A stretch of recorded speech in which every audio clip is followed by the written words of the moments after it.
सभी को राम राम। मैं BS पवार आपके अपने चैनल ड्राइंग स्टडी में आप सभी का स्वागत करता हूं। मुझे बहुत सारे स्टूडेंट्स के और टीचर्स के मैसेज आ रहे थे कि जो अभी एग्जाम होने हैं 10th क्लास के 9th क्लास के, उसके लिए कुछ MCQ की सीरीज निकाली जाए।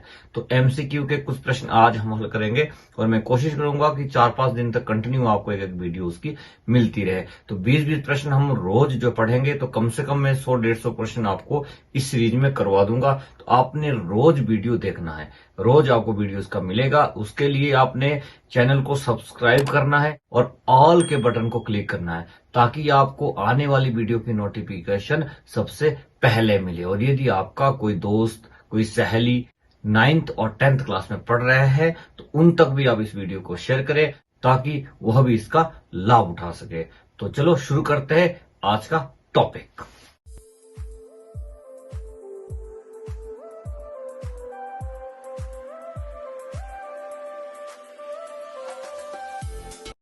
ये है हमारे आज के बहुविकल्पी प्रश्न या MCQ। ये आप देख सकते हैं। तो सबसे पहला जो प्रश्न है वो है कि नीला और पीला रंग मिलाने से कौन सा रंग बनता है। तो ये दोनों जो कलर है ये प्राइमरी कलर, ये मैं आपको बता दूं, कई बार ये भी पूछा जाता है कि कौन से कैटेगरी के कलर है। तो ये दोनों प्राइमरी कलर है और नीले में यदि हम पीला मिलाते हैं तो हरा रंग बनता है। तो इसका सही उत्तर है पहला, हरा। दूसरा प्रश्न है कि वस्तु चित्रण में दूसरी पंक्ति में कितने विद्यार्थी बैठते हैं। तो आपको बताता चलूं कि वस्तु चित्रण में कुल 13 विद्यार्थी बैठते हैं कुल, और पहली पंक्ति में 7 बैठते हैं और दूसरी पंक्ति में 6 विद्यार्थी बैठते हैं। तो 2 जो है, ऑप्शन 2 जो है ये इसका सही है। अगला प्रश्न है तीसरा कि वह आकृति जो 4 सरल रेखाओं से घिरी हो, जो 4 सरल रेखाओं से घिरी हुई आकृति होती है उसको हम बोलते हैं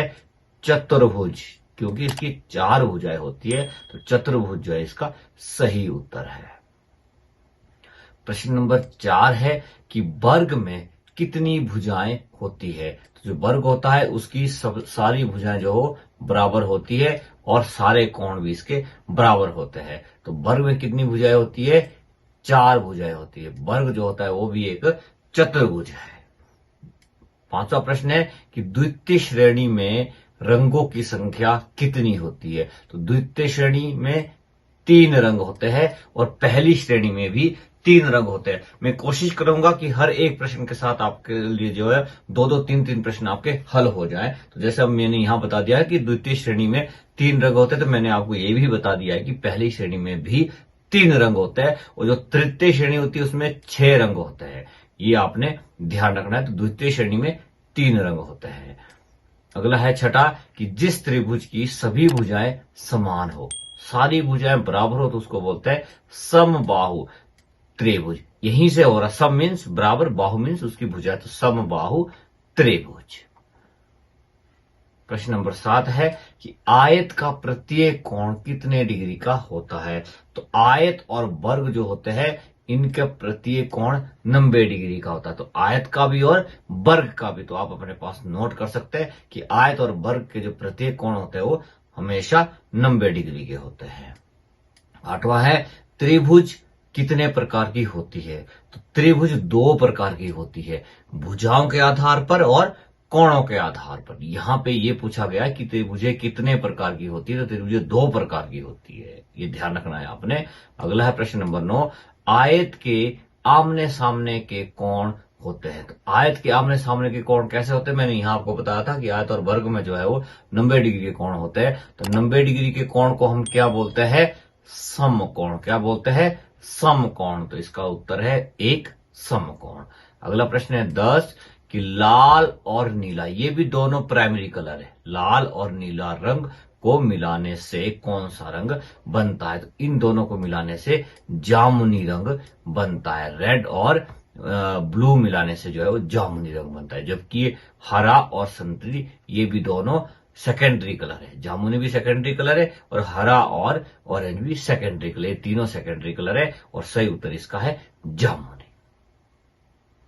अगला हमारा प्रश्न है, प्रश्न नंबर 11 है कि कोणों के आधार पर त्रिभुजें कितने प्रकार की होती है। अभी आपसे पहले पूछा गया था कि त्रिभुजें कितने प्रकार की होती है। त्रिभुजें 2 प्रकार की होती है, कोणों के आधार पर और भुजाओं के आधार पर। तो यहां फिर कोणों के आधार पर पूछा है कि कोणों के आधार पर फिर कितने प्रकार की होती है। तो कोणों के आधार पर त्रिभुजें 3 प्रकार की होती है।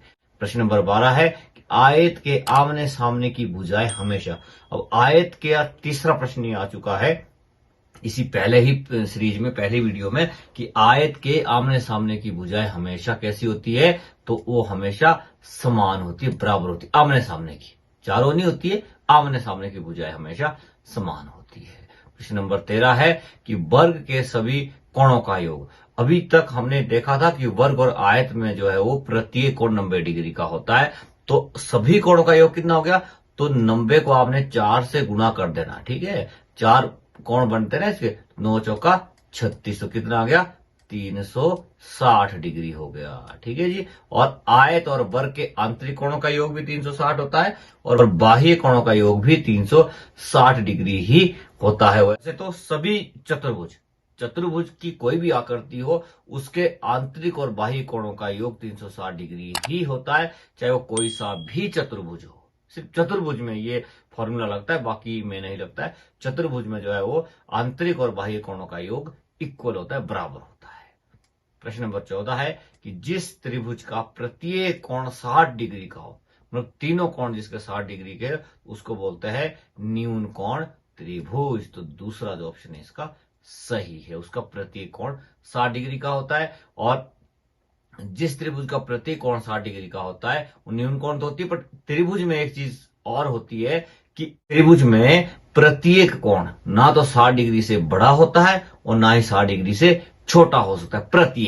प्रत्येक कोण की मैं बात कर रहा हूं, मैं हर एक कोण 61 डिग्री के नहीं हो सकते तीनों, और तीनों कोण जो है वो 59 डिग्री के भी नहीं हो सकते। मतलब प्रत्येक कोण ना तो 60 डिग्री से बड़ा होता है और ना ही प्रत्येक कोण 60 डिग्री से छोटा होता है। तो ये बड़ी क्लासों के ही हम ये चीजें करवाते हैं, छोटी क्लासों को तो ये चीजें समझ नहीं आती है। तो आप 9th 10th के यदि बच्चे ये देख रहे हो, वैसे तो 6ठी से 10वीं कोई भी किसी भी क्लास का बच्चा जो है वो इस वीडियो को देख सकता है, सबके लिए ये इंपॉर्टेंट क्वेश्चन है। बट 9th 10th को ज्यादा आते हैं, तो इसलिए मैं आपको ये 9th 10th के लिए कह रहा हूं। वर्ग किसे कहते हैं, वर्ग किसे कहते हैं, तो जिस की सभी भुजाएं बराबर हो, सभी भुजाएं जिसकी समान हो उसको वर्ग कहते हैं। उसकी चारों भुजाएं हमेशा वर्ग की समान होती है और चारों कोण जो है सम कोण होते हैं। ये वर्ग की खासियत है। अगला है प्रश्न नंबर 16, विषम बाहु चतुर्भुज किसे कहते हैं। विषम मतलब अलग अलग हो, बाहु मीन्स भुजा, जिसकी कोई भी भुजा समान ना हो तो उसको बोलते हैं विषम बाहु चतुर्भुज। तो पहला जो आंसर इसका सही आएगा, जिसकी सभी भुजाएं असमान हो, मीन समान ना हो तो उसको बोलते हैं विषम बाहु चतुर्भुज। अगला है प्रश्न नंबर 17 है कि समलंब चतुर्भुज किसे कहते हैं। समलंब मीन्स एक दूसरे पे लंब, उसमें 2 भुजाएं होती है, तो जिसकी 2 भुजाएं समलंब हो। 2 भुजाएं किधर को भी हो सकती है, पर 2 भुजाएं उसकी समलंब होती है, उसको बोलते हैं समलंब चतुर्भुज। अगला है शीर्ष कोण किसे कहते हैं।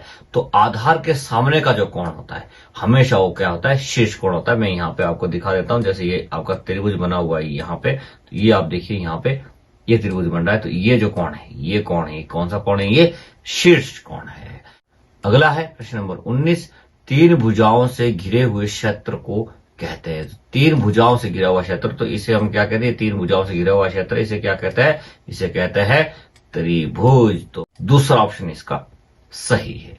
लास्ट प्रश्न हमारे पास है प्रश्न नंबर 20, वर्ग का प्रत्येक कोण कितने डिग्री का होता है। तो ये मैंने आयत के साथ बताया था, ऊपर आयत का ही पूछा था, मैंने वर्ग का उसी वक्त बता दिया था और अभी भी यहाँ पे प्रश्न आ चुका है ये। तो वर्ग का प्रत्येक जो कोण होता है वो 90 डिग्री का होता है। तो ये था आज का वीडियो हमारा। कल हम दोबारा जो है वो 20 प्रश्न करेंगे, तो रोज आपने वीडियो देखना है। तब तक के लिए सभी को राम राम।